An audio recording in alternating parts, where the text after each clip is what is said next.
Bismillahirrahmanirrahim. Assalamualaikum warahmatullahi wabarakatuh.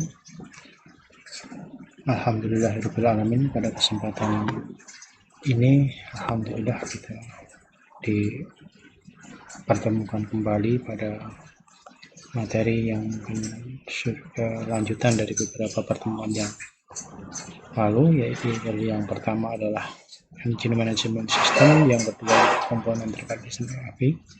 Untuk yang selanjutnya di sini kita akan membahas terkait dengan sistem kontrol elektronik, di mana pada sistem kontrol elektronik ini tentunya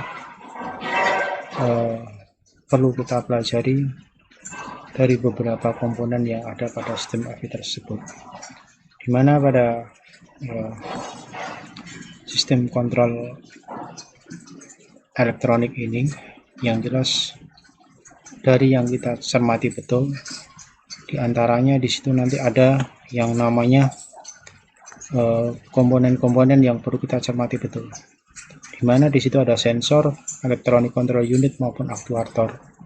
Sedangkan untuk sistem ini berfungsi untuk menerima input data ataupun informasi tentang kondisi kerja daripada mesin, yang kemudian akan diproses untuk membuat keputusan kerja mengenai bagaimana bahan bakar, kemajuan pengapian, dan yang lain-lain.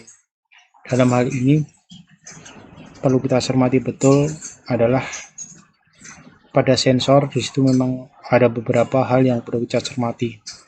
Kita contohkan sensor-sensor yang ada pada sistem kontrol elektronik. Yang pertama adalah sensor massa udara, di mana di situ sensor massa udara juga memberikan masukan pada electronic control unit untuk menggerakkan aktuator. Sensor yang lain adalah sensor putaran mesin. Ya, di situ juga selain sensor putaran mesin, ada juga sensor posisi poros engkol.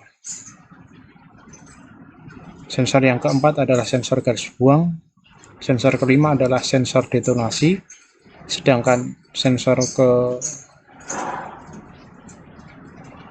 ketujuh adalah intake air temperatur.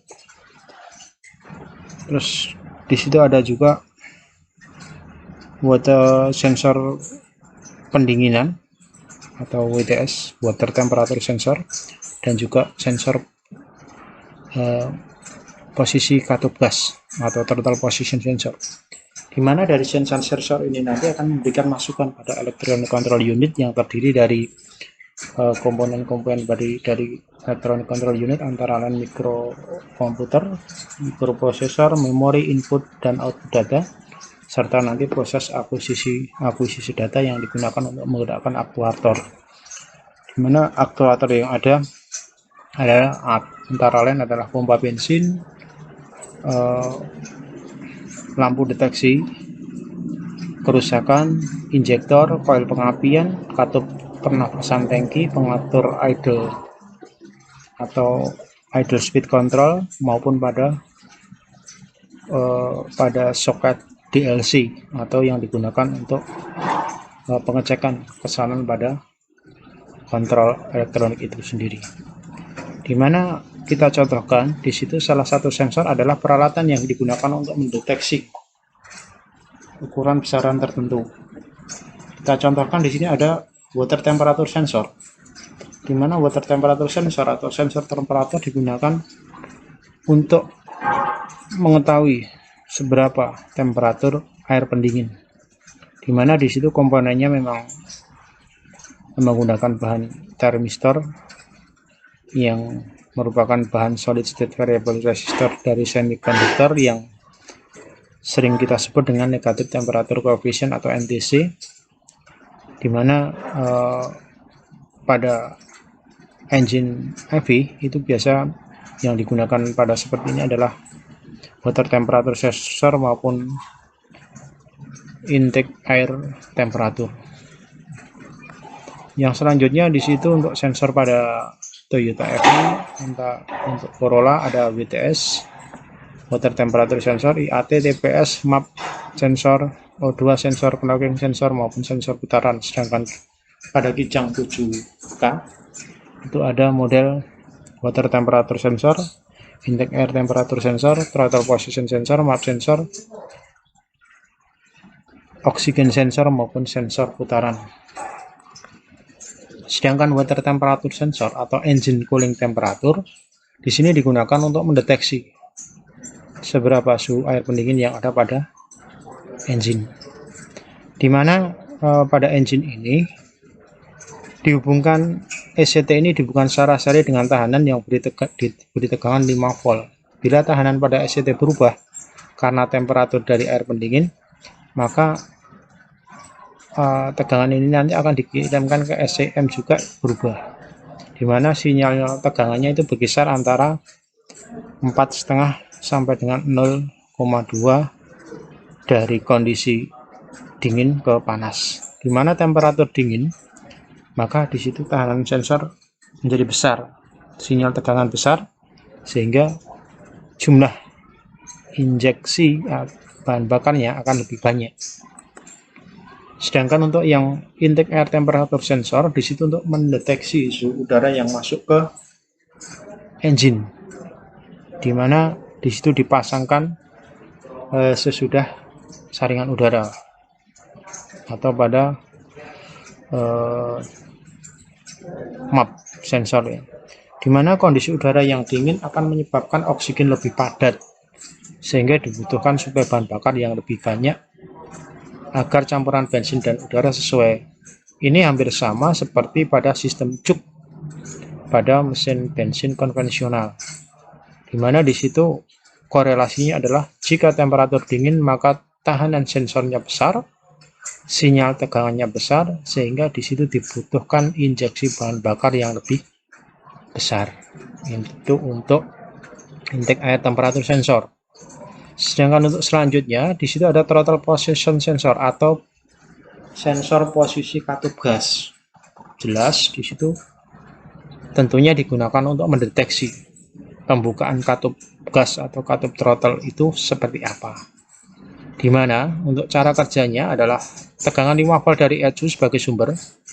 Jika katup gas dibuka akan membuat perbandingan tegangan yang berasal dari perbandingan tahanan sehingga mengeluarkan sinyal tegangan sekitar 0,5 sampai dengan 4,7 volt yang akan dikirimkan ke electronic control unit ya.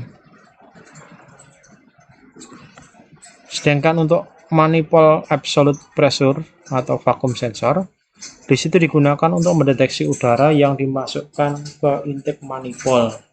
Beban engine yang dibaca oleh map sensor digunakan untuk menentukan durasi daripada injeksi dan juga saat pengapian yang tepat. Jika kita lihat di sini ada udara masuk, setelah masuk akan dilakukan proses pengukuran pada tekanan udaranya, sehingga proses pengukuran ini nanti akan diubah berupa sinyal tegangan yang akan dimasukkan ke electronic control unit. Ini adalah yang tipe D. Nah, di mana korelasinya jika tegangan paling tinggi ketika akselerasi, maka tegangan paling rendah itu terjadi ketika deselerasi atau perlambatan. Semakin tinggi tegangan yang dikirim ke ECU, maka jumlah bahan bakar yang disemprotkan semakin banyak. Ini untuk dengan kata lain pada saat akselerasi maka dibutuhkan penyemprotan bahan bakar yang lebih banyak. Sedangkan pada saat deselerasi atau tegangan itu rendah, maka dibutuhkan penginjeksian bahan bakar yang lebih sedikit. Ini hampir sama sebagai pengganti pada sistem akselerasi pada karburator konvensional. Untuk selanjutnya, disitu terkait dengan untuk cara kerja map sensor sesuai pada kondisi seperti ini untuk durasi dan yang lain. Sedangkan sensor yang kelima di situ adalah knocking sensor, di mana knocking sensor ini digunakan untuk mendeteksi terjadinya knocking karena proses pengapian yang terlalu maju pada engine, sehingga informasi pemajuan atau knocking ini akan dimanfaatkan untuk merubah saat pengapian. Ya, bisa kita lihat komponen-komponen yang detail pada ini.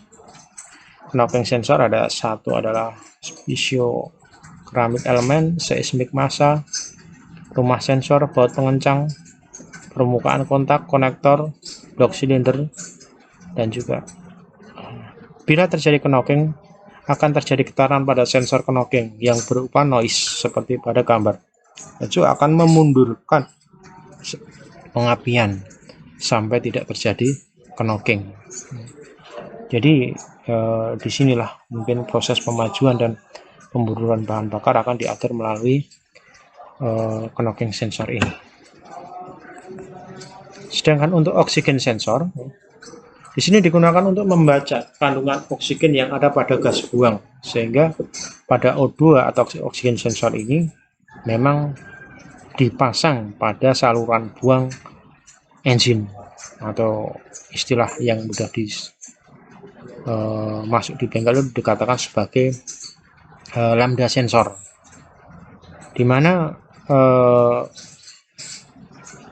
bahan bakar, campuran bahan bakar dan udara yang gemuk atau kurus terhadap campuran udara dan bahan bakar yang teoretis digunakan untuk mengkoreksi air fuel ratio untuk penginjeksian bahan bakar bensinnya. Ini adalah gambar yang menjelaskan terkait pada sistem sensor oksigen atau oksigen sensor.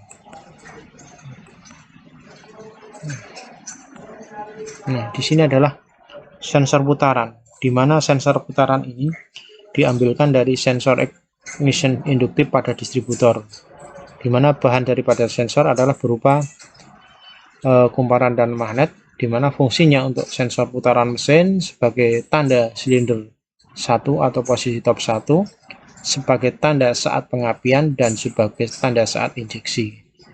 Ini dipasangkan pada distributor sistem pengapian untuk sensor ini. Sedangkan untuk konstruksi induktif sensor seperti digambarkan di sini ada rotor, stator, kumparan induktif, plat dudukan nomor 4. Terus ada bushing rotor, ada bahan stator nomor 6, 7 celah udara, 8 magnet permanen, 9 celah dalam, 10 di sini adalah plat dudukan tetap. Ini untuk bagian-bagian diri sensor induktif pada distributor. Sedangkan prinsip kerjanya, ketika poros distributor berputar, sinyal ikut berputar. Saat rotor mendekati stator kutub, terjadilah perubahan kekuatan medan magnet pada inti kumparan, akibatnya timbul induksi pada kumparan. Begitu pula saat rotor sinyal menjauhi kutub stator, akan terjadi induksi yang arah kebalikan. Jika dilihat dengan osiloskop, bentuknya seperti di sini. Jadi di sini tegangan tinggi, terus turun, kembali tinggi lagi, sesuai dengan induktif posisi pada poros distributor.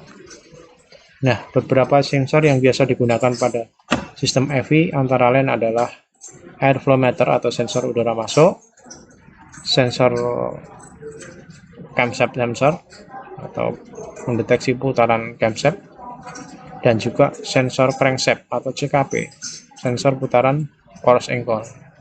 Sedangkan untuk referensinya nanti silahkan bisa dibaca pada buku-buku referensi yang ada.